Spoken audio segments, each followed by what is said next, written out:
Assalamualaikum warahmatullahi wabarakatuh.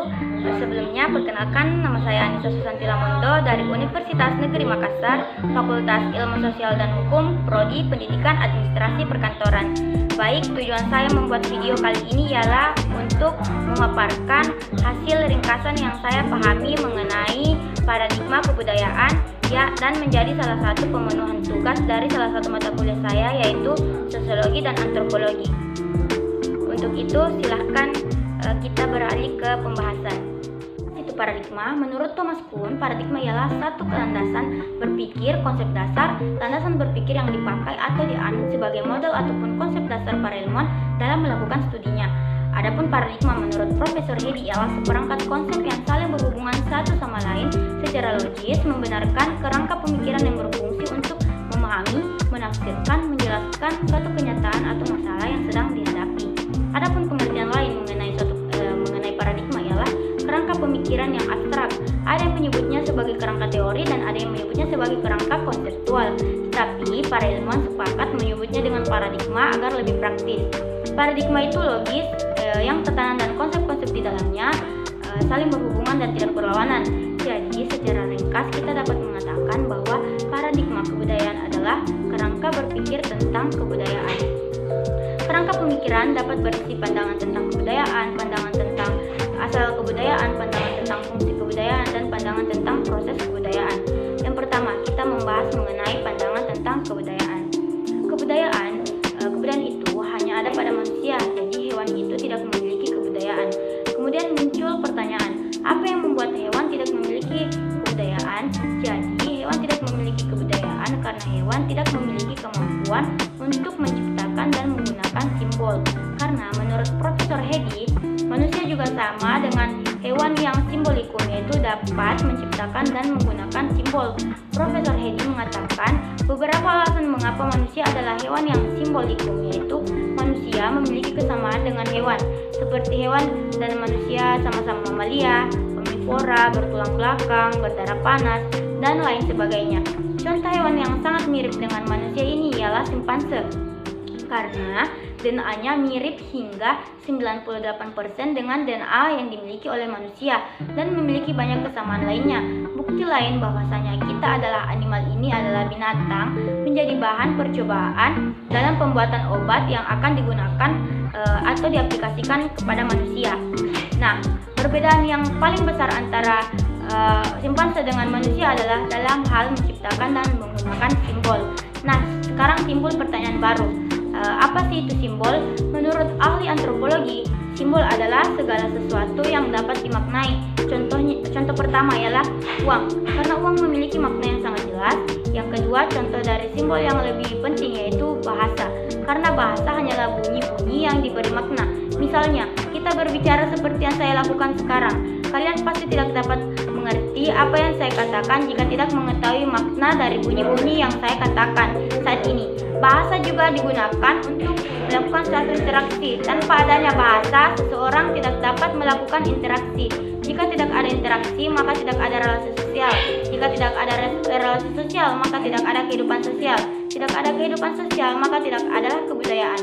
Jadi, bahasa ini sangat penting untuk menciptakan suatu kebudayaan. Nah, jadi kebudayaan adalah hasil dari kehidupan sosial. Karya-karya individu merupakan hasil dari proses sosial. Kemampuan berkarya ini diperoleh dari kehidupan sosial, kehidupan bersama orang lain, proses belajar hingga kemampuan berbicara, dan kemampuan melakukan sesuatu. Inilah yang menciptakan kebudayaan.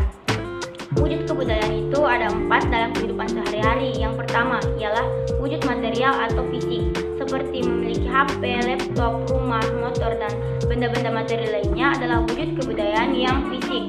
Yang kedua ialah wujud perilaku, yaitu segala aktivitas yang kita lakukan sehari-hari seperti belajar, makan, minum, tidur, dan aktivitas lainnya merupakan wujud kebudayaan perilaku. Yang ketiga ialah wujud lisan, seperti nyanyian, tuturan, ujuran, dan semua bunyi yang berasal dari mulut manusia itu semua merupakan wujud kebudayaan dalam bentuk lisan. Kemudian selanjutnya yang keempat ialah dalam bentuk gagasan, seperti pengetahuan serta nilai-nilai. Nah, kebudayaan adalah perangkat simbol-simbol yang diperoleh manusia dari kehidupannya sebagai warga masyarakat dan digunakan untuk membangun dunianya dan beradaptasi dengannya. Misalnya HP, mobil, itu tidak hanya sekedar benda, tetapi merupakan suatu simbol. Itu semua dapat diberi makna, diberi arti, dan diberi nilai dianggap berharga serta penting. Adapun ciri-ciri wujud kebudayaan yaitu ontologisnya. Yang pertama, wujud fisik, mempunyai ciri-ciri dapat dilihat, dapat diraba, dan tidak dapat didengar.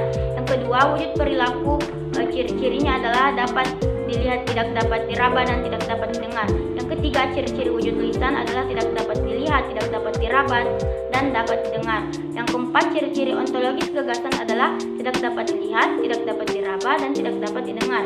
Wujud ontologis digunakan untuk menentukan suatu metode untuk mempelajarinya dan menelitinya. Ada 4 aspek skema kebudayaan, yaitu gagasan pengetahuan, perilaku, material atau fisik, kelisanan atau kebahasaan. Keempat skema digambar berbentuk segitiga dengan tanda panah yang saling terhubung, artinya semua aspek dalam skema ini saling berhubungan satu sama lain. Material atau kelisanan berada pada titik tengah yang bermakna bahwa kelisanan adalah hal yang paling penting. Kelisanan inilah yang akan mewujudkan pengetahuan dengan saling berkaitannya dengan aspek lain. Kebudayaan juga dapat dikatakan sebagai perangkat simbol yang terhubung satu sama lain membentuk sebuah sistem. Jadi kita dapat mengatakan secara sederhana bahwa kebudayaan adalah sistem simbol, dan untuk mempelajarinya kita dapat mempelajari satu unsur kebudayaan saja karena kebudayaan sangatlah luas. Contohnya, kita ingin mempelajari kebudayaan pada Pulau Jawa, maka kita hanya bisa berfokus pada satu bidang saja, misalnya kebudayaan di bidang bangunannya, kebudayaan di bidang politiknya, kebudayaan di mata pencariannya. Hanya salah satu yang bisa kita fokusi, kita pelajari. Tidak dapat kita langsung mempelajari sekaligus semuanya.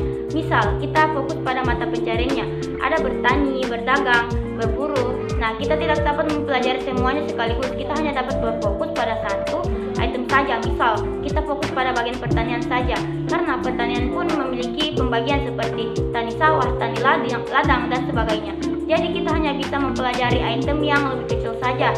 Unsur kebudayaan saling terkait satu sama lain secara fungsional. Misalnya, agama terhubung dengan politik, politik terhubung dengan ekonomi, ekonomi terhubung dengan seni, dan seterusnya. Sehingga unsur-unsur kebudayaan merupakan satu kesatuan integritas yang membentuk suatu kesatuan secara fungsional. Artinya, jika ada salah satu unsur kebudayaan yang bermasalah, maka kebudayaan itu juga akan ikut bermasalah. Hubungan antara unsur-unsur kebudayaan inilah yang sehingga timbul struktur kebudayaan. Struktur adalah hubungan-hubungan antar unsur kebudayaan. Hubungan-hubungan ini mengikuti suatu pola-pola yang disebut dengan pola kebudayaan. Tugas peneliti adalah untuk menemukan struktur kebudayaan dalam artian menemukan hubungan antar unsur kebudayaan dan mendeskripsikan atau menjelaskan pola kebudayaan yang terbentuk. Nah, selanjutnya kebudayaan itu muncul ketika manusia ada. Kapan manusia ada? Manusia ada sesuai beberapa usia fosil tertua yang ditemukan. Nah, menurut para ahli paleontropologi, usia fosil manusia yang tertua adalah 3-4 juta tahun yang lalu. Jadi, dapat disimpulkan kebudayaan sudah ada sejak 3-4 juta tahun yang lalu. Teori ini dapat berubah jika ditemukan fosil yang lebih tua. Kebudayaan diperoleh dari kehidupan sosial atau kehidupan bermasyarakat, di mana di situ orang-orang belajar dan mengetahui simbol-simbol dari cara membuat hingga menggunakannya. Bagi individu, kebudayaan berasal dari kehidupan sebagai warga masyarakat, tetapi secara sosial, kebudayaan itu berasal dari proses adaptasi yang digunakan untuk beradaptasi. Nah, selanjutnya fungsi kebudayaan yang paling utama adalah melestarikan kehidupan manusia, karena tanpa kebudayaan manusia akan punah. Hewan-hewan pun akan ikut punah karena tidak memiliki kebudayaan. Misalnya, ketika terjadi iklim, manusia mampu membuat pakaian, membuat rumah untuk berlindung sehingga manusia bisa bertahan hidup dan meneruskan spesiesnya. Proses adaptasi terhadap lingkungan juga menjadikan manusia tidak dapat punah. Misalnya pandemi, manusia dapat beradaptasi dengan keadaan dengan mengadakan perkuliahan daring seperti yang dilakukan saat ini, sehingga manusia dapat bertahan hidup dengan masalah yang terjadi.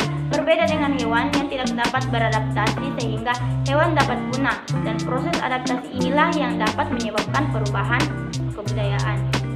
Kemudian, proses kebudayaan ini dibagi menjadi 3 proses. Yang pertama adalah inovasi, yaitu perubahan unsur kebudayaan. Yang kedua adalah difusi, yaitu penyebaran kebudayaan. Dan yang ketiga adalah evolusi, yaitu perubahan kebudayaan. Ada evolusi perubahan kebudayaan yang sangat lama, dan ada juga revolusi, yaitu kebudayaan yang berubah secara cepat. Begitulah bagaimana suatu kebudayaan dapat berubah menjadi sebuah peradaban. Sekian dari saya, mungkin hanya itu yang bisa saya paparkan dalam video pembelajaran kali ini mengenai apa itu paradigma kebudayaan dalam mata kuliah sosiologi dan antropologi. Sekian, kurang dan lebihnya mohon dimaafkan. Wabillahi taufiq wal hidayah. Wassalamualaikum warahmatullahi wabarakatuh.